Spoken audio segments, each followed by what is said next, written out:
सबको नमस्ते और again thank you for joining me today in my class. आज हम ऑलरेडी 11वां चैप्टर शुरू कर चुके हैं। उसके 4 श्लोक हम पहले पढ़ चुके हैं। उसके आगे हम आज शुरू करेंगे। अभी एक छोटा सा मंत्र और मंत्र का टुकड़ा पढ़ता हूँ, उसके बाद आगे बढ़ते हैं। चलिए, ये कठोपनिषद का छोटा सा टुकड़ा है। कठोपनिषद 211 ये कहता है, परांच खानी व्यतिरिक्त व्यतीर्ण स्वयंभू तस्मात् परांग पश्यति नानांतरा मन। प्रभु ने इंद्रियों को बहुर्मुखी बनाया है, अतः ये बाहर के विषयों को ही ग्रहण करती हैं, अंदर के विषयों को नहीं। चक्षु बाहर देखते हैं, कान बाहर की बातें सुनते हैं, नाक बाहर की गंध सूंघता है। लेकिन अगर हम आंखों को भीतर देखना चाहें, अंदर देखना चाहें, तो हमें आंखें बंद करनी पड़ती हैं। ध्यान लगाने से हम अंदर की बात सोच सकते हैं। कान भी बाहर के शब्दों को सुनना जब बंद करते हैं तो अंदर की आवाज उनको सुनाई देती है, जिसको अनाहत नाद कहा जाता है। इंद्रियां तो अपने स्वभाव से ही बहिर्मुखी हैं, सो वो बाहर देखती हैं, बाहर के विषयों को प्रत्यक्ष करती हैं। कोई कोई ही ऐसा धीर व्यक्ति होता है जो इन ज्ञान इंद्रियों को भीतर की ओर अंतर्मुखी कर सकता है। तब तो वो अंदर की बात सुनने लगता है, भीतर की बात सुनने लगता है। उसको अपने अंदर की खोज उसकी पूरी हो जाती है।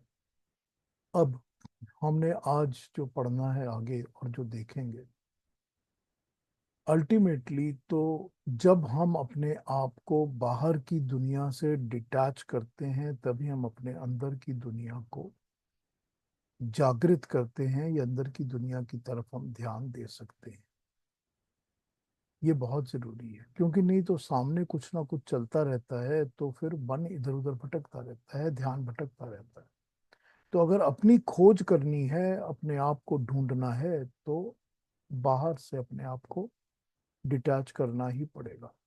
ये बाहर से डिटैच करना जो है ना, यही बाहर से डिटैच करना होता है जो कि हमको कहता है कि प्रकृति से अपने आप को अलग करो। क्योंकि सभी चीजें तो प्रकृति द्वारा बनाई गई हैं। तो जब प्रकृति से अपने आप को अलग करोगे तभी तो अपने साथ जुड़ोगे ना। तो प्रकृति से अपने आप को डिटैच करना बहुत जरूरी होता है। अब यहाँ बात यह है कि हमने अभी देखना है कि भगवान कृष्ण बात करेंगे दिव्य चक्षु के बारे में, कि मैं तुझको दिव्य चक्षु प्रदान करता हूं ताकि तू मेरा विराट रूप देख सके। ये दिव्य चक्षु क्या होते हैं? ये हमारे आपके लिए तो हमारे अंदर ही हमारे दिव्य चक्षु बैठे हुए हैं। हम जब अपनी आंखों को बंद करते हैं और आंखों को बंद करके परमात्मा के रूप को देखते हैं, तो हमारे अंदर के जो दिव्य चक्षु हैं, दिव्य चक्षु देवताओं के गुणों वाली आंखें, चक्षु आंखें। तो देवताओं के दिव्य मतलब जिसमें दिव्य गुण हो, जिसमें दिव्यता हो, वो दिव्य। तो दिव्यता किसमें है? जिसमें देवताओं के गुण है या परमात्मा ने दिए हुए गुण हैं। तो जिनके पास ऐसे गुण हैं वो दिव्य। और दिव्य चक्षु, जब उन गुणों वाले चक्षु, तो देवताओं के गुणों वाले चक्षु क्या होते हैं कि जब परमात्मा का गुण उस चक्षुओं में, आंखों में आता है, तो आंखों को बाहर कुछ ढूंढने की जरूरत ही नहीं पड़ती। वो अंदर ही सब कुछ उनको मिलता है और अंदर ही वो ढूंढती हैं और अंदर ही उनको दिखने लगता है। यही दिव्य चक्षु है। एक एक रविंद्रनाथ टैगोर का बंगला गाना है जो कहता है, महाराज एक ही साजे एले मोमो हृदय माझे। कहता यह है कि परमात्मा को बोलता है, महाराज तुम ये किस साज साज सज धज के, किस सज धज के इस सुनहरे रूप में मेरे हृदय के अंदर आए हो और मुझको दिख रहे हो। तो ये वही बात है ना, कि अपने ही तो मन के अंदर हमको वो परमात्मा दिखेगा। तो अब हम दिव्य चक्षु के बारे में पढ़ेंगे और ये देखेंगे कि ये दिव्य चक्षु प्रैक्टिकली बताई गई बात क्या क्या अलग अलग लिखी हुई है, और भगवान कृष्ण ये कौन सी शक्ति उसको देते हैं अर्जुन को, जो कि वो सारी दुनिया की उनके वो सारे विराट रूप को देख सकता है।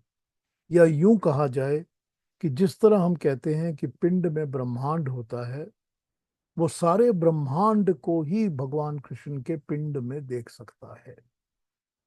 ठीक, समझ में आती है ना बात इस तरह से? तो आइए गीता पर हम आगे बढ़ते हैं। और आगे बढ़ते हुए हमने 4 तक किया था ना, तो 3 4 5, 5 और 6, 5 और 6, फिर 7 और 8, 5 और 6 सुन लेते हैं और 5 और 6 से आगे बढ़ते हैं। तो अरुणा जी हमको 5 और 6 पढ़ के सुना दीजिए, भगवान श्री भगवान वाद से। श्रीभगवानुवाच पश्य मे पार्थरूपाणि शतशोऽथ सहस्रशः नानाविधानि दिव्यानि नानावर्णाकृतीनि च पश्यादित्यान् वसून् रुद्रान् अश्विनौ मरुतस्तथा बहून्यदृष्टपूर्वाणि पश्याश्चर्याणि भारत। थैंक यू अरुणा जी। बड़े सिंपल सिंपल इनके मतलब बैठते हैं। श्री भगवान कह रहे हैं, भगवान कृष्ण कह रहे हैं, हे पार्थ, तू मेरे सैकड़ों और हजारों रूपों को देख। ये नाना प्रकार के हैं, दिव्य हैं, नाना वर्णों के हैं, नाना आकृतियों के हैं। वर्ण, यहाँ पर वर्ण का मतलब जाति वर्ण नहीं है। यहाँ वर्ण का मतलब है अलग अलग क्लासेस, जो भी आप समझ लीजिए। तो वो यहाँ पर और क्लासेस ये नहीं है कि ब्राह्मण शूद्र वगैरह वगैरह, वो सब वर्ण नहीं आता यहाँ पर। यहाँ पर वर्ण आता है अलग अलग classes of you, whatever living beings they are. दूसरे में कह रहे हैं नंबर 6 में, हे भारत, आदित्यों, वसुओं, रुद्रों और अश्विनी कुमारों और मरुतों को देख। सॉरी। आदित्यों, 12 आदित्य कहे जाते हैं। रुद्रों को कितने रुद्र कहे जाते हैं। उसी तरह वसु, 8 वसु और कितने वसु रुद्र इस तरह कहे जाते हैं। इन सब को देख। दोनों अश्विनी अश्विनी कुमार हमेशा 2 होते हैं, तो 2 अश्विनी कुमारों को देख। और मरुतों को देख, 49 अलग अलग मरुत होते हैं, तो 49 टाइप के मरुतों को देख। और भी दृष्टि अदृष्ट पूर्व आश्चर्यों को देख, जो दिखते नहीं है इस किस्म के आश्चर्यों को देख। ऐसे आश्चर्य जो पहले कभी नहीं देखे गए, उन सब को देख। आइए इसकी दूसरी ट्रांसलेशंस पढ़ते हैं।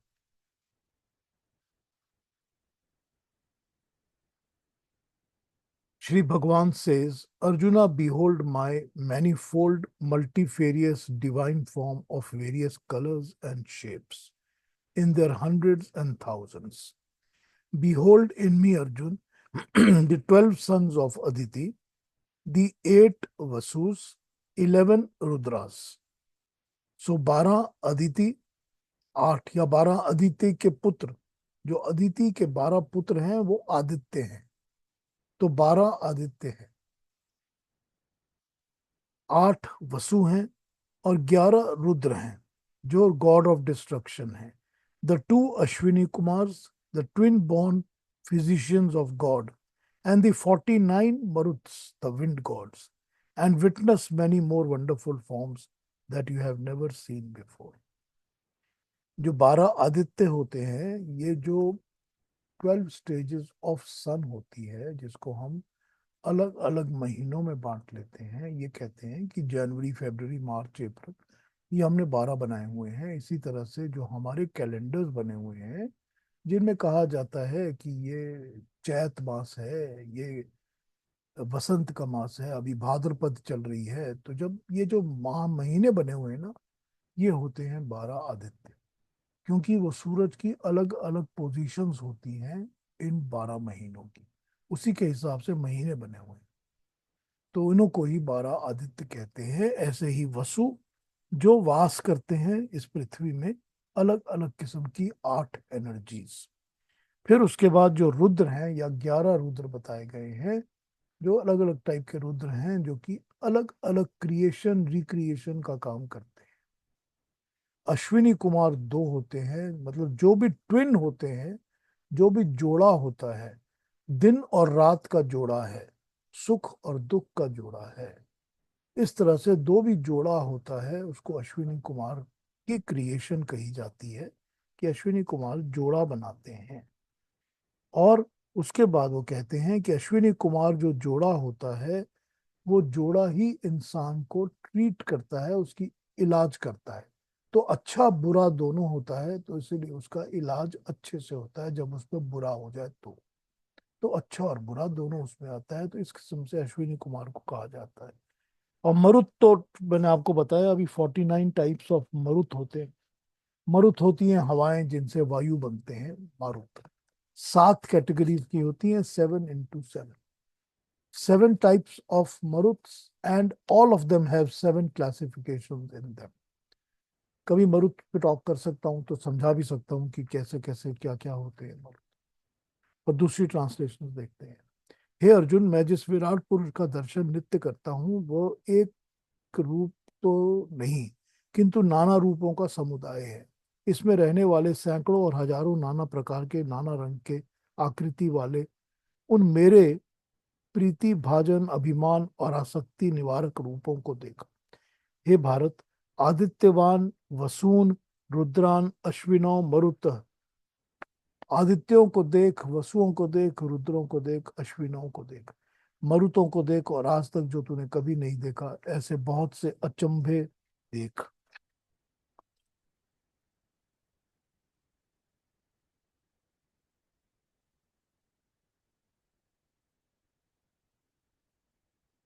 हे अर्जुन, मेरे सैकड़ों तथा सहस्त्रों नाना प्रकार, नाना रूप, रंग तथा आकार वाले दिव्य रूपों को देख।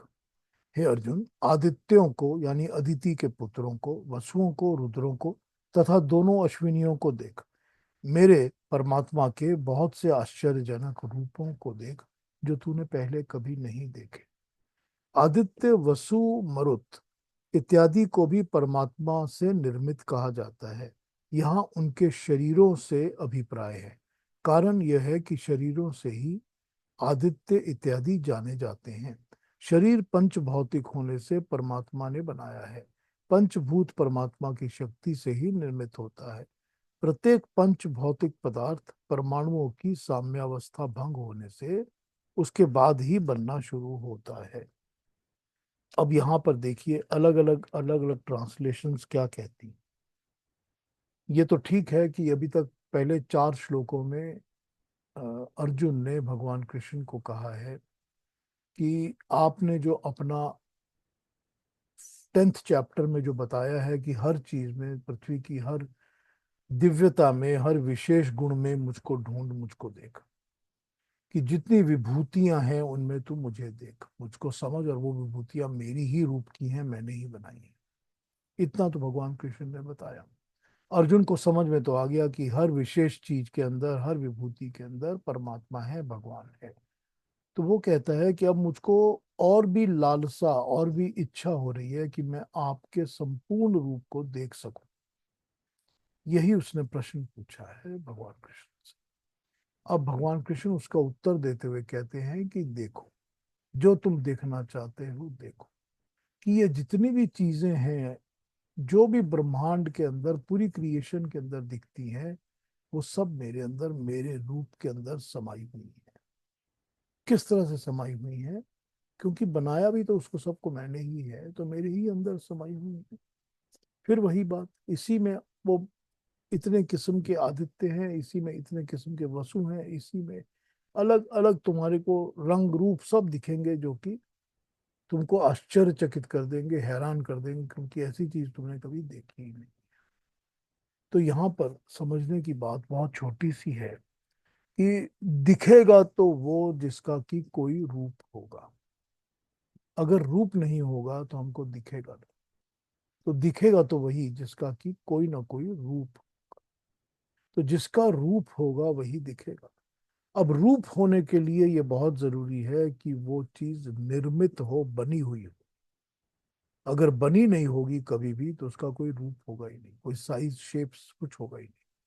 तो यहाँ पर यही बात समझाई गई है कि जो जिनकी बात अब भगवान कृष्ण कर रहे हैं वो चीजें हैं जो कि अर्जुन को दिख सकती हैं।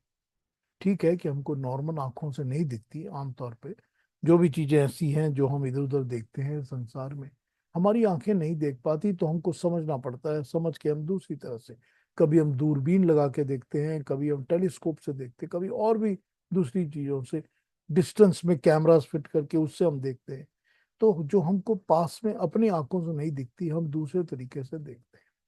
लेकिन वो दिखती वही चीज है हमको जिसका कि कोई ना कोई रूप होता है, शेप और साइज होता है।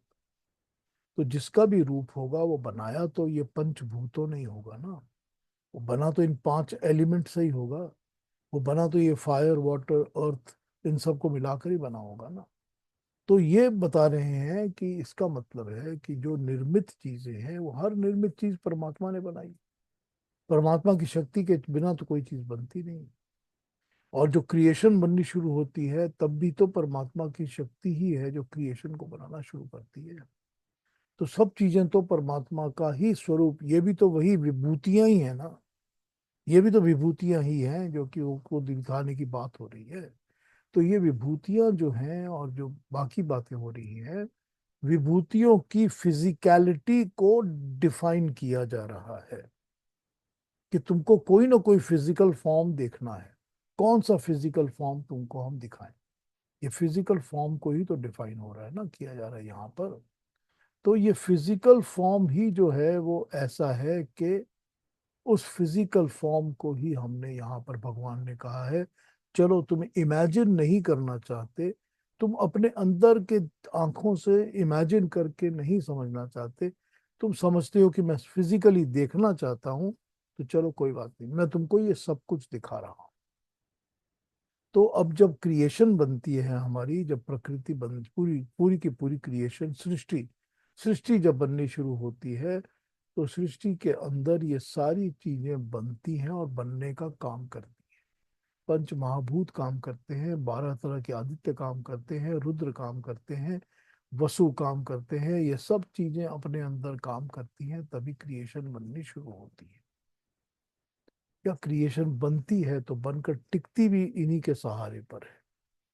तो जब इन्हीं के सहारे सब कुछ होता है, तो यही हैं जो ब्रह्मांड में पूरी क्रिएशन में काम कर रहे हैं, जो कि आस्ते आस्ते सब कुछ बनाते हैं और बना के चलाते रहते हैं।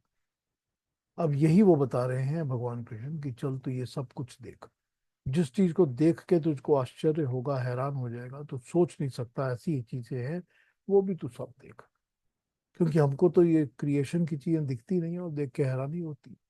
तो जब हैरानी होती है तो उन सबको देख और उनको समझ। तो यहाँ पर भगवान कृष्ण उसको सिर्फ ये बता रहे हैं, उसका कौतूहल जगा रहे हैं, उसकी इंक्वायरी, इंक्विजिटिवनेस बढ़ा रहे हैं, कि उसके दिल में ये बात आए कि हाँ मैंने देखना है, सुनना है, समझना है। तो आगे बढ़ जाएं कि इसके बारे में कुछ पूछना है या कहना है?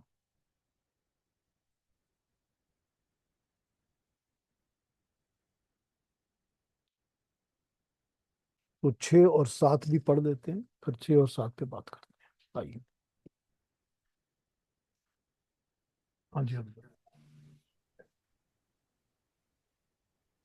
इहैकस्थैर्जगत्कृत्स्नम् पश्याद्य सचराचरम् मम देहे गुडाकेश यच्चान्यद्द्रष्टुमिच्छसि न तु मां शक्यसे द्रष्टुम् अनेनैव स्वचक्षुषा दिव्यं ददामि ते चक्षुः पश्य मे योगमैश्वरम्। थैंक यू अरुणा जी। 7 और 8। हे गुडाकेश अर्जुन, तू आज यहाँ मेरे देह, मेरे शरीर में सारे जगत के चर और अचर सहित एक जगह सिमटा हुआ देख। अन्य कुछ भी अगर तू देखना चाहता है, उसे भी आज मेरे ही शरीर में, मेरे ही देह में सिमटा हुआ देख। परंतु तू मुझे इन अपनी मानवीय आंखों से नहीं देख सकेगा। मैं तुझे दिव्य चक्षु और दिव्य दृष्टि देता हूँ। इस दिव्य दृष्टि से मेरे ईश्वरीय शक्ति को तू देख।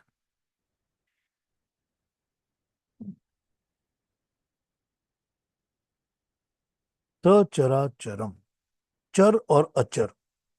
चर जो चलता है, अचर जो कभी नहीं चलता, जिसकी गति होती है, जिसकी गति नहीं होती, मतलब मूवेबल एंड इमूवेबल। और गुडाकेश अर्जुन, क्योंकि गुडाकेश अर्जुन का नाम है, क्योंकि उसके बाल, उसके सर की चीजें उलझी हुई हैं। तो वो उलझनों को ही सीधा करने के लिए भगवान कृष्ण ये बातें कर रहे हैं। तो जब उलझन को सीधा करना है, तो उसको इसीलिए गुडाकेश कहा गया। गुडाकेश ऐसे ऐसे बाल या ऐसे सर के बाल जो बहुत उलझे हुए हों, एक दूसरे में गुथे हुए हों, क्लीन नहीं हो सकते, साफ नहीं हो सकते, कंघी नहीं की जा सकती, सीधे नहीं होते, बहुत ज्यादा उलझे हुए होते हैं, उनको गुडाकेश कहते हैं। तो यहाँ गुडाकेश कहा इसीलिए कि तू उलझा हुआ है, तो तुझे सुलझाने के लिए मैं आगे बातें करता हूँ। तो सुलझाने के लिए मैं तुझे स्वचक्षुषा, अपनी आंखों से तू नहीं देख सकता, इसीलिए मैं तुझे दिव्यम ददाती चक्षु, मैं तुझको तुझको देता हूं दिव्यम चक्षु, जिससे कि तू देख पाएगा। इसकी दूसरी ट्रांसलेशंस पढ़ते हैं, फिर इसकी डेफिनेशंस पढ़ते हैं।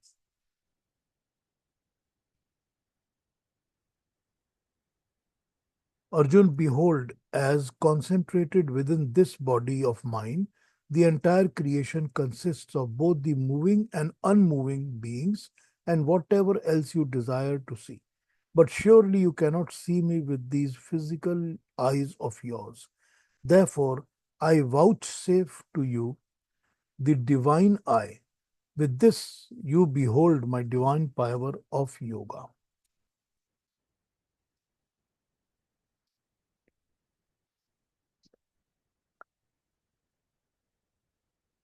हे गुडाकेश, मेरे इस भक्ति भाजन देह में सारे चराचर जगत को इकट्ठा एक स्थान में देख ले, तथा और भी जो कुछ तुझे देखना हो, मुझ तुझे विराट पुरुष के इस मेरे सदा स्मरणीय देह में देखने को मिल जाएगा। हे अर्जुन, विराट पुरुष कहते हैं कि इस रूप में तुम मुझे इस स्थूल चक्षु से नहीं देख सकते, इसीलिए मैं श्री कृष्ण तुम्हें दिव्य चक्षु देता हूँ। मेरे ईश्वर प्रदत्त योग को देखकर, अथवा ईश्वर दर्शन साधन योग को देखकर, इन चक्षुओं से देख।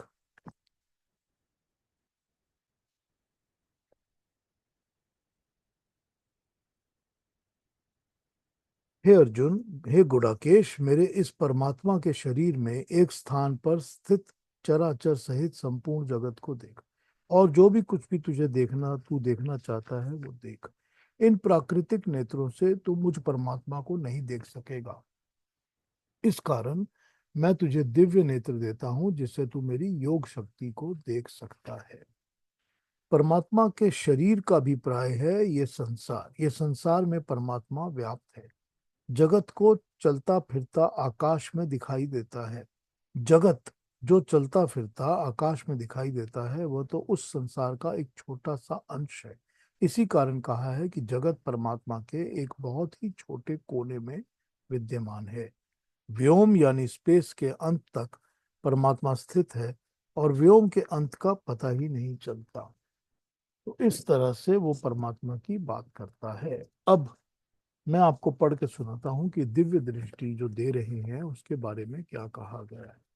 इसमें ये बात समझनी पड़ेगी कि जो भगवान कृष्ण अर्जुन को दिव्य दृष्टि दे रहे हैं कि तू मुझे देख, तू मेरे स्वरूप को देख, सारा कुछ मेरे अंदर देख, मेरे इस पिंड में, मेरे इस शरीर में, पूरे ब्रह्मांड को, पूरी क्रिएशन को तू देख। अब वो जो दिव्य दृष्टि दे रहे हैं अर्जुन को, ये दिव्य दृष्टि संजय को भी तो दी हुई थी ना।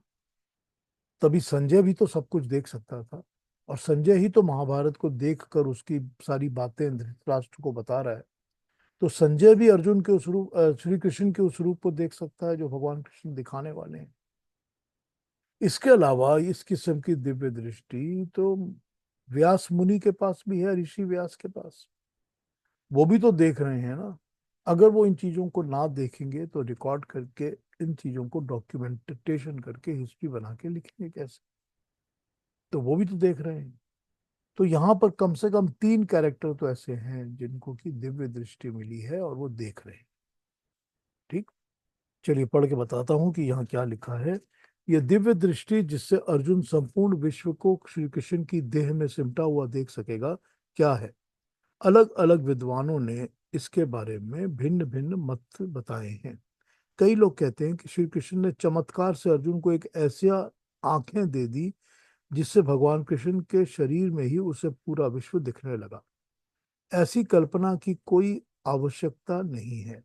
दिव्य दृष्टि का अर्थ सिर्फ इतना है कि संपूर्ण विश्व को एक जगह सिमटा हुआ हम अपने चरम चक्षुओं से नहीं देख सकते।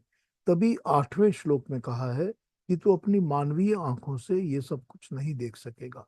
इससे अधिक इसका कोई दूसरा अर्थ नहीं है। तो फिर दिव्य दृष्टि क्या है? क्या ये किंवदंती है, पौराणिक कथा है, कल्पना ही है, या इसका कोई तथ्य और यथार्थ है?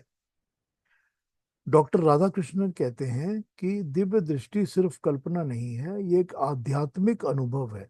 उनका कहना है कि धार्मिक अनुभवों के इतिहास में इस प्रकार के अनेक दिव्य दर्शनों का उल्लेख मिलता है।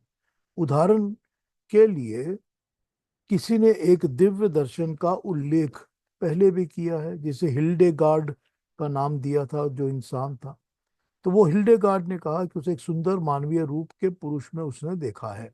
उस रूप में अपना परिचय जिन शब्दों में दिया, उनसे गीता के वर्णन का स्मरण उठता है। उसने अपना वर्णन वर्णन में कहा है, मैं ही वो सर्वोच्च अग्निमय शक्ति हूँ जो जीवन की सब चिंगारियों को जन्म देती है। मुझ में मृत्यु भी है और मेरी मृत्यु का कोई अंश नहीं है। फिर भी मैं उसका नियमन हूँ, नियमक नियम बनाता हूँ, नियमाता हूँ, काम करता हूँ, कंट्रोल में रखता हूँ। क्योंकि मैं ज्ञान द्वारा उसी प्रकार ढका हुआ हूँ जैसे पक्षी पंखों के द्वारा ढका होता है। मैं दिव्य तत्व का वह सप्राण और अग्निमय सार हूँ जो खेतों के सौंदर्य में चमकता है। मैं पानी में चमकता हूँ, मैं सूर्य और चंद्रमा और तारों में जल रहा हूँ। अदृश्य वायु में जो रहस्यमय शक्ति है वो मेरी ही है। मैं सब प्राणियों के श्वास को संभाले हुए हूँ। हरियाली और फूलों में मैं ही सांस लेता हूँ। जब जल धाराएं जीवित वस्तुओं की भांति जल बहता है तो उसमें भी मैं ही हूँ। अब देखिए, ये लिखा तो सेंट हिल्डेगार्ड ने है अपने परमात्मा के अनुभव के बारे में। लेकिन ये सेंट साहब कितना ज्यादा बोरो करते हैं गीता से, 10th चैप्टर से, ये तो दिख ही रहा है आपको साफ। स्वामी चिन्मयानंद कहते हैं कि गीता का अंग्रेजी में भाष्य स्वामी चिन्मयानंद ने किया है। उसमें उन्होंने दिव्य दृष्टि के संबंध में कहा कि दिव्य दृष्टि का अर्थ होता है बौद्धिक ज्ञान, बुद्धि से ज्ञान हो जाना। उदाहरण, रसायन शास्त्र में कभी कहा जाता है कि संसार के अनंत पदार्थ प्रयोगशाला में जाकर सिर्फ 92 तत्व रह जाते हैं। किसी समय वैज्ञानिक लोग इन 92 तत्वों को ही संसार के अनंत तत्वों के दर्शन कर लेते थे इन्हीं के अंदर। आज के अणु युग में कहा जाता है कि इलेक्ट्रॉन, प्रोटॉन, न्यूट्रॉन, इन 3 ट्रोनों में विश्व के दर्शन हो जाते हैं।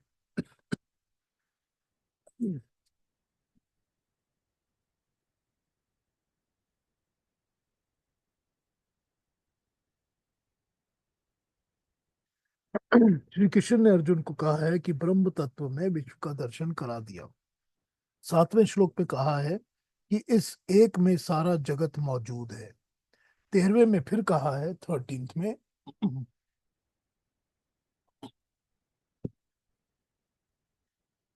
उस एक में सारा जगत मौजूद है। इसी बात को 7वें अध्याय के 12वें श्लोक में भी कहा है कि मुझ में ही वे सब कुछ है। मुझ में ही उन सब की उत्पत्ति है, सबका प्रलय विलय है, सभी कुछ मुझ में है। तो मुझ में ही सब चीज को देख। इसी बात को 9वें अध्याय के चौथे में कहा है। 4थे श्लोक में भी कहा है कि मुझ में ही सब प्राणी टिके हुए हैं, मैं उनमें टिका हुआ नहीं हूं। ये सब वर्णन अनेकता में एकता की ओर ले जाने वाले हैं।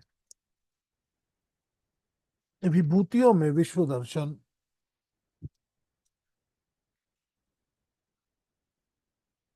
की तरफ ले जाने वाले 10वें अध्याय में श्री कृष्ण ने विभूतियों का दर्शन करवाया है, अनेकता का, एक का अनेक में दर्शन कराया है। 11वें अध्याय में श्री कृष्ण एकता का, अनेक का एक में दर्शन करा रहे हैं। पहले उन्होंने एक का अनेक में दर्शन कराया है, अब वो अनेक का एक में दर्शन करा रहे हैं। विभूति अर्थात भिन्नता के स्थान में विश्व रूप अर्थात एकता का दर्शन करा रहे हैं। उस एकता का जिसका हमने अभी ऊपर के श्लोकों में उल्लेख किया है, ये दर्शन चरम चक्षुओं द्वारा दर्शन नहीं, ये बुद्धि के द्वारा ही दर्शन हो सकता है। तो स्वामी चिन्मयानंद का दिव्य दर्शन को बौद्धिक दृष्टिकोण से समझाने का प्रयत्न है। उन्होंने इसी आध्यात्मिक दृष्टि से भी स्पष्ट करने का प्रयत्न किया है। उनका कहना है कि विश्व रूप दर्शन में सारा जगत सिमट कर एक रूप हो गया है। यही तो विश्व रूप का अर्थ है। प्रश्न ये है कि संसार में हम एक रूप हमको दिखता क्यों नहीं है? क्यों ये शतशः सहस्त्रशः विभक्त है? क्यों ये नाना रूप है, नाना वर्ण है, नाना आकृति है? क्यों इतने सारे आदित्य, वसु, रुद्र, मरुत, वसु सब अलग अलग दिखते हैं? क्यों ये विश्व हमें एक रूप नहीं दिखता? इसका कारण यह है कि हर वस्तु दूसरी वस्तु के स्पेस, देश और काल, टाइम से अलग है। हर एक चीज दूसरी चीज के स्पेस और टाइम, देश और काल से अलग है, जुदा है। एक वस्तु यहाँ है, दूसरी वहां है। यह देश यानी कि स्पेस के कारण वस्तुओं की भिन्नता है। एक वस्तु यहाँ है, दूसरी वहां है। अब एक घटना आज हुई है, दूसरी घटना कुछ साल पहले, कुछ काल पहले हो चुकी है। ये काल के कारण अलग अलग है। इन्हीं दो कारणों से संसार के अंदर नानात्व है, विभिन्नता है, अलग अलग चीजें हैं। इन दोनों कारणों को हटा दिया जाए तो नानात्व समाप्त हो जाएगा, सब संसार एक जगह सिमट जाएगा। श्री कृष्ण ने अर्जुन को मन मन में ही देश तथा काल की भावना को निकाल दिया है। जब देश और काल की भावना को, स्पेस और टाइम की भावना को मन से निकाल दिया जाए, तब उसे पास का और दूर का, भूत का, भविष्य का, सबका एक ही स्थान में, एक ही जगह में दर्शन होने लगेगा। जो दूर से दूर हो रहा है वो सामने दिखने लगेगा। जो सृष्टि में अब तक हो चुका है और आगे होने वाला है वो भी एक ही समय, एक ही साथ दिखने लगेगा। ये स्वामी चिन्मयानंदा की दिव्य दृष्टि के बारे में आध्यात्मिक स्पष्टीकरण है। श्री सातवलेकर कुछ और कहते हैं। श्री सातवलेकर का कहना है कि अर्जुन ने श्री कृष्ण को पूछा था कि हे पुरुषोत्तम, मैं तेरा ईश्वरीय रूप देखना चाहता हूँ। अर्जुन भगवान का एक रूप देखना चाहता है, नाना रूप नहीं देखना चाहता। नाना रूप तो वो विभूतियों में देख चुका है, उसी को देखकर ही तो उसे एक रूप देखने की उत्कंठा हुई है। वो जानना चाहता है कि क्या अग्नि, जल, दिन रात, जन्म मरण, शत्रु मित्र, ये परस्पर विरोधी भाव भी एक ही परमेश्वर के रूप है। वो विभूतियों को देखकर संदेह में पड़ गया है कि नाना रूप के स्थान में एक रूप, जिसको विश्व रूप कहा गया है, वो क्या है, उसको कैसे देखा जा सकता है। श्री कृष्ण ने कहा कि ये ठीक है, भगवान के नाना रूप हैं, सैकड़ों हजारों रूप हैं, हजार वर्ण हैं, हजार आकृतियां हैं, परंतु देख, भगवान की एक आकृति, एक रूप में वो सब, वो रूप जिसमें चर अचर सहित सारा जगत आके सिमट जाता है, वो तू देख। परंतु भगवान के नाना रूपों को देखता हुआ भी वो एक रूप को कैसे देखे? इसीलिए भगवान कृष्ण उसको दिव्य दृष्टि दी, जिससे कि वो एक ही में सबको देख सके। सातवालेकर जी का कहना है कि गीता का सिर्फ इतना लिखा है, गीता में सिर्फ इतना लिखा है कि श्री कृष्ण ने भगवान अर्जुन को दिव्य दृष्टि दी, परंतु ये कैसे दी, किस चीज से दी, ये क्या चीज है, उसका क्या रूप था, इसका कोई वर्णन नहीं है। तो क्या दिव्य दृष्टि का यथार्थ रूप में गुप्त रखा हुई कोई बात है, या ऐसी बात है जो नहीं बताई गई है? गीता ने दिव्य दृष्टि के बात पहले कह दी थी, इसीलिए इसे दोबारा यहाँ नहीं कही। पहले कहाँ कहा था? 7वें अध्याय के 4, 5 और 6 श्लोक पे कहा था कि पृथ्वी जल, तेज, वायु, आकाश, मन, बुद्धि, अहंकार तथा जीवात्मा, ये ब्रह्म के शरीर हैं। 7वें अध्याय के 4, 5 और 6 श्लोकों में कहा था, पृथ्वी, जल, तेज, वायु, आकाश, मन, बुद्धि, अहंकार और जीव, ये ब्रह्म के शरीर हैं। इन सब से ही सब भूत उत्पन्न होते हैं, पैदा होते हैं। इसी अध्याय के 19 श्लोक में कहा है, वसुदेवः सर्वम, वसुदेव ही सब है। इसका अर्थ हुआ, जितना हमें अलग अलग दिखाई देता है, भिन्नता दिखाई देती है, अलग अलग पना दिखाई देता है, वो सब नाना भिन्न नहीं है, अलग अलग नहीं है, सब उसी का शरीर है। अनेकता तो चर्म चक्षुओं से ही दिखती है। नॉर्मल शरीर के आंखों से, जो हमारी शरीर बना है उसी की आंखों से हमको अलग अलग चीजें दिखती हैं। ये अनेकता उसी का शरीर है, ये विभूति योग में देखा गया था। इस अनेकता में एकता देखना, अनेकता मिलकर एक परमात्मा का शरीर बनता है, ये देख लेना ही दिव्य दृष्टि है। दिव्य दृष्टि क्या है? भेद में अगर अभेद देखें, अनेकता में अगर एकता देखें, नाना विभूतियों में एक ही विभूति मान को देख लेना, वसुदेवः सर्वम का ज्ञान हो जाता है। पृथ्वी, जल, वायु, आकाश, तेज, इन सब को एक पर ब्रह्म का शरीर समझ लेना, यही दिव्य चक्षु है, यही दिव्य दृष्टि है। तो क्या ये संभव है कि भेद में अभेद और अनेकता में एकता, खंड में अखंड देखा जा सकता है? एक भगवान में सारा विश्व तभी तो दिख सकता है जब इस नाना वर्ण, अलग अलग आकृतियों के जगत को एक ही रूप में, एक ही जगह में सिमटा हुआ देखा जा सके। साथ वो लेकर कहते हैं कि ऐसा संभव ही नहीं, ये यथार्थ दृष्टि है। ये कैसे हो सकता है कि इंद्रियों का अनुभव कहने को तो खंड का, अनेकता का अनुभव कहा जाता है, परंतु वास्तव में यह खंड का, अनेकता का अनुभव नहीं है। अखंड एक रस सदवस्तु का अनुभव है। उदाहरण के लिए आंखें का अनुभव ले लीजिए। विश्व भर में आप अपनी आंखें घुमाइए, सारा अखंड एक रस अटूट रूप का अनुभव होगा। मनुष्य भ्रम में बीच बीच में खंडों की कल्पना करता है, ये सत्य है, परंतु ये उसकी कल्पना है, यथार्थ अनुभव नहीं है। आप अपनी आंखों को घुमाएं और देखें कि क्या दो वस्तुओं के बीच में रूप का अभाव कहीं अनुभव होता है। यदि दो वस्तुओं के बीच में रूप का अभाव नहीं, तो दो वस्तुएं भिन्न होती हुई भी रूप अखंड ही अनुभव में आता है। एक वस्तु का रूप जहां समाप्त होता है, वहीं से दूसरी वस्तु का रूप दिखना शुरू हो जाता है। उस दूसरी का रूप समाप्त होते ही तीसरी वस्तु का रूप दिखने लगता है। ऐसा ही सर्वत्र है। इस तरह थोड़ा सा विचार करने से पता लग जाता है कि विश्व का रूप खंडित नहीं है, एक ही है, टुकड़ों वाला नहीं है। अखंड अकस अ, अ, एक रस रूप इस पृथ्वी में है। जैसी रूप की अखंडता है, वैसे ही गंध, रस, स्पर्श, शब्द आदि की अखंडता है। टुकड़ों, खंडों, विभागों, अनेकता का जो अनुभव है, वह जागतिक अनुभव है, व्यवहारिक दशा का अनुभव है, वो सत्य अनुभव नहीं है। जैसे इंद्रियों के अनुभव में अनेकता, खंडता नहीं, एकता, समरसता है, वैसे ही शरीर में भी देखने के लिए अनेकता, परंतु यथार्थ में एकता ही है। सारी दिखता अलग अलग है, पर है एक।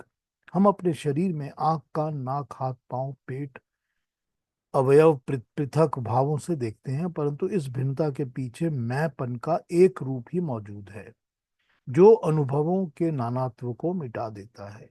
हमारा यथार्थ ज्ञान खंड का, टुकड़े का नहीं है, अखंड का, समूचे का ज्ञान है। इंद्रियों में, शरीर में जो भेद और अभेद दिखाई देते हैं, वही समाज में भी होते हैं। हम सारे समाज में कभी हिंदू, कभी ईसाई, कभी मुसलमान आदि भेद देखते हैं, किंतु भारतीयता के नाते सब भेद मिट जाते हैं। वो सब के सब हमको भारतवासी दिखाई देने लगते हैं। भेद में अभेद, अनेकता में एकता, खंडों में अखंड को देख लेना ही दिव्य चक्षु है, जो भगवान कृष्ण अर्जुन को दे रहे हैं। इस दिव्य चक्षु से वह सब देखता था। इस दिव्य चक्षु से वह जब देखता था तब उसे सब जगह भगवान ही भगवान दिखता है। ये पृथ्वी, सूर्य, चंद्र, तारे, जगत के जीव जंतु, सब उसी का शरीर उसे दिखने लगता है। उसकी आंखों के सामने एक विराट पुरुष का रूप खड़ा हो जाता है। वो हर एक वस्तु उसी शरीर का अंग देखने लगता है। इस दिव्य दृष्टि से उसे ये नाना रूप का जगत एक ही पुरुष का जीवित स्वरूप अनुभव होता है। यही विराट पुरुष का दर्शन का अर्थ है। यही है जो दिव्य चक्षु की बात यहाँ कही गई है। अब ये अलग अलग व्यूज हैं जो कि मैंने आपको बताए रिगार्डिंग दिव्य चक्षु और इसके बारे में किसने क्या कहा। तो डॉक्टर राधाकृष्णन ने क्या कहा, चिन्मयानंद ने क्या कहा और साथ वलेकर जी ने क्या कहा, ये तो यहाँ बता दिया गया है। इसके अलावा जो ये समझाना चाहते हैं वो भी बताया है। ये अलग अलग व्यूज समझ के हमको ये आता है कि सब ने अपने अपने तरीके से इस फेमिन फेनोमेनन को समझाया है। इस बात को समझाया है कि ये हो क्या रहा है। इवेंचुअलिटी तो ये है कि अगर हम अपनी आंखों को बंद करके परमात्मा की कल्पना करते, अगर हम सोचते हैं कि हम उस परमात्मा का एक सशरीर बॉडी के साथ अनुभव करना चाहते हैं, हम उसको देखना चाहते हैं, ये तो सच है कि परमात्मा का फॉर्मलेस, जिसका कोई रूप नहीं होता, शेप साइज कुछ नहीं होता, उसके ऊपर ध्यान लगाना, मेडिटेट करना बड़ा मुश्किल है। ये तो सच है, क्योंकि कुछ हमको सारी जिंदगी तो इसी चीज की ट्रेनिंग मिली है कि तुमको तो किसी ना किसी रूप, किसी ना किसी फॉर्म के ऊपर ही अपना दिमाग लगाना है। जब तुम पढ़ रहे हो तो किताबों की तरफ ध्यान लगाना है, जब तुम क्लास बैठे हो तो बोर्ड की तरफ ध्यान लगाना है, टीचर बोल रही है उसकी तरफ। वहां तो कोई आपको इनफाइनाइट तो बताई नहीं जाती चीज कि भाई अब सोचिए इसके बारे में और ध्यान लगाइए। कि जब आप आकाश की तरफ सोचेंगे और आपको दिखेगा तो अब मैथमेटिक्स उतर के आएगा आपके दिमाग में, ऐसा तो होता नहीं। हमको तो ये समझाया जाता है कि आप बोर्ड पे देखिए सामने, तभी आपको पता चलेगा कि मैं बोर्ड पे क्या लिख रहा हूँ। तो ये जो देखने की और देख के समझने की जो आदत है ना, ये आदत ही है जो हमको हर चीज को सशरीर, शरीर के साथ, बॉडी के साथ देखने की एक मजबूरी में डाल देती है। लेकिन अगर हम उसी तरह से उस मजबूरी के हिसाब से परमात्मा को देखने की कोशिश करते हैं, तो हमको उसी परमात्मा में सारे के सारे ब्रह्मांड का सारा स्वरूप और शरीर दिखने लगना चाहिए। तो हमको ये सारा एक नजर आएगा। तो होगा क्या, होगा यही कि पूरा ब्रह्मांड एक शरीर है। ये जो इतना बड़ा ब्रह्मांड है, पूरी की पूरी क्रिएशन है, पूरी सृष्टि है, ये सारी सृष्टि एक शरीर है, उसी परमात्मा का शरीर है।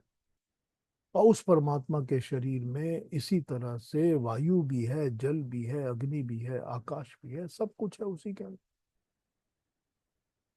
तो ये कॉन्सेप्ट जो है ना, यही यहाँ पर कॉन्सेप्ट बताया गया कि थोड़ी देर पहले 10th चैप्टर में हर चीज को अलग अलग बता दिया गया था कि ये विभूति है, ये वहाँ की चीज है, ये वहाँ की इंपॉर्टेंस है, जल में है, ये पर्वतों में है, ये मनुष्य में है, जानवरों में है, सबकी बातें अलग अलग बताई गई।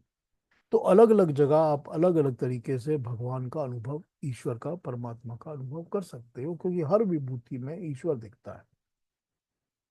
लेकिन वो सारी की सारी वस्तुएं बनाई हुई तो इसी परमात्मा की है, और वो भी तो सारी की सारी चीजें इसी परमात्मा की फिजिकल बॉडी का पार्ट है। तो अगर वो इसी फिजिकल बॉडी का पार्ट है तो उनको कलेक्टिवली अगर देखेंगे तो हमको एक ही दिखेगा। तो ये कलेक्टिविज्म करके एक देखना जो है, उसी को यहाँ पर कहा गया कि वही दिव्य दृष्टि है, वही विराट रूप है ईश्वर का। कि अपने मन के अंदर हमने उसको एक करके देखा, उसको कलेक्टिव करके सिंगल बना के देख लिया, जो इतना बड़ा ब्रह्मांड है। तो वही बात कि हमने पूरे ब्रह्मांड को एक पिंड में देख लिया। वही बात जो शास्त्रों कहते हैं कि पूरे ब्रह्मांड का रिप्रेजेंटेशन एक पिंड में हो जाता है, एक शरीर में हो जाता है। तो जब ब्रह्मांड का रिप्रेजेंटेशन किसी एक पिंड में हो जाता है, तो वही तो भगवान कृष्ण यहाँ समझा के दिखा रहे हैं ना अर्जुन को। वही दिखाने के लिए उन्होंने कहा कि तुझे मैं दिव्य दृष्टि देता हूं। अब ये दिव्य दृष्टि क्या है, इसकी डेफिनेशन नहीं है यहाँ पर ये नहीं बताया कि कैसे दी जाती। तो यूं कहा जा सकता है कि ये योग शक्ति से दी जा सकती है, कि आप अपनी योग शक्ति से दे पाते हैं किसी को कुछ। तो ये उसी तरह की दिव्य दृष्टि की यहाँ बात हुई है, और यही यहाँ पर डेफिनेशन बताई गई है अबाउट विराट रूप परमात्मा का। तो आगे अब संजय बात कर रहा है फिर धृतराष्ट्र से, उस पर आते हैं। लेकिन अब कुछ पूछना है, ये इतनी बातें जो बताई उसके बारे में कुछ कहना हो तो पूछ लीजिए मुझसे। जो मैंने अलग अलग पढ़ के सुनाया आपको, उनके बारे में कोई क्लैरिफिकेशन चाहिए हो, कोई चीज दोबारा समझनी हो, कुछ अच्छी पूछना हो। समझ में आई। Thank you Indira ji, thank you. और कोई कुछ पूछेंगे, कुछ कहेंगे? बहुत बढ़िया पीयूष जी। ये पीयूष जी, जो संजय को भी दिव्य दृष्टि मिली हुई थी, वो किसके द्वारा थी? वो उसके अपने कर्मों की वजह से थी उसके पास? वो उसको उसको उन्होंने व्यास ऋषि ने दी थी ना। अच्छा, क्योंकि संजय ऋषि को ऋषि व्यास ने। क्योंकि ऋषि और व्यास ऋषि व्यास को किसने हाँ जी, दी थी? ऋषि व्यास को अपनी योग शक्ति से मिली थी। योग सिद्धि। हाँ। मतलब जितना आप डीपली योगा करोगे उतनी आपको ये शक्तियां प्राप्त होती हैं। देखिए, योग के अंदर जो सिद्धियां हैं ना, जो अलग अलग 32 किस्म की अलग सिद्धियां हैं, उन सिद्धियों में ही ये योग की दिव्य दृष्टि भी उसी सिद्धि में आ जाती है। तो उस दिव्य दृष्टि से ये होता है कि आप यहाँ बैठे हुए 1000 2000 5000 10,000 किलोमीटर दूर क्या हो रहा है क्या नहीं, वो सब आपको समझ में आ जाता है, दिख जाता है फिजिकल। तो वो दिव्य दृष्टि भी एक योग शक्ति है, या एक योग की विभूति है। तो वो इसके पास महर्षि व्यास के पास तो थी ही ना। तो उन्होंने ही थोड़े कुछ दिन के लिए या कुछ टाइम के लिए संजय को प्रदान की थी, अपनी शक्ति में से ही शक्ति। ये शक्ति ट्रांसफर करना ये भी पॉसिबल होता है, ये भी ओ, पॉसिबल होता है। तो वो शक्ति ट्रांसफर करके दी गई थी कि चलो तुम भी ये रख लो, तो यूं तुम देख सकते हो, और देख के तुम धृतराष्ट्र को नहीं, बता सकते ट्रांसफर कैसे कर देते हैं? हो। अब ये ट्रांसफर वैसे ही होता है जैसे कि हम मेडिटेटिव स्टेज में जाके किसी को अपनी कोई बात बता सकते हैं। वो अभी भी तो ये मेडिटेटिव होना चाहिए ना, जो नहीं तो ये में। हो सकता है ना कि मैं मेडिटेटिव स्टेट में बैठा हूँ और मैंने कोई चीज ट्रांसमिट की और आपको वो सुनाई दे गई या समझ में आ गई। ये भी हो सकता है कि आप मेडिटेशन स्टेट में नहीं बैठे हैं, लेकिन आपको समझ में आ गई बात, सुनाई दे गई बात, लगा जैसे मुझे कोई बोल के चला गया।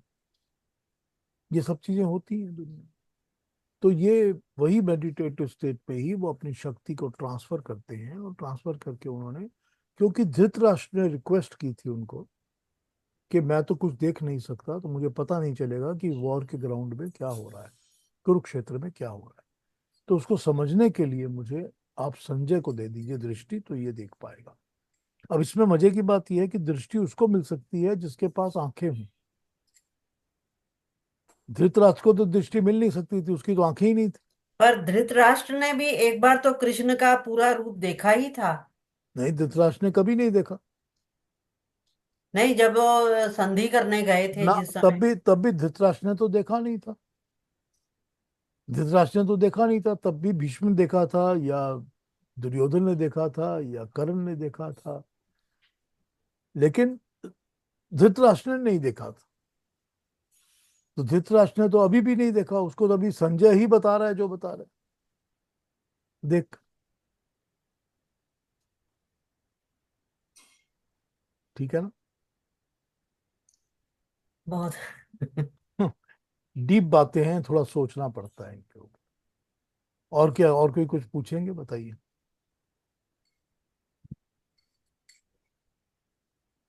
अरुणा जी क्या कहेंगी?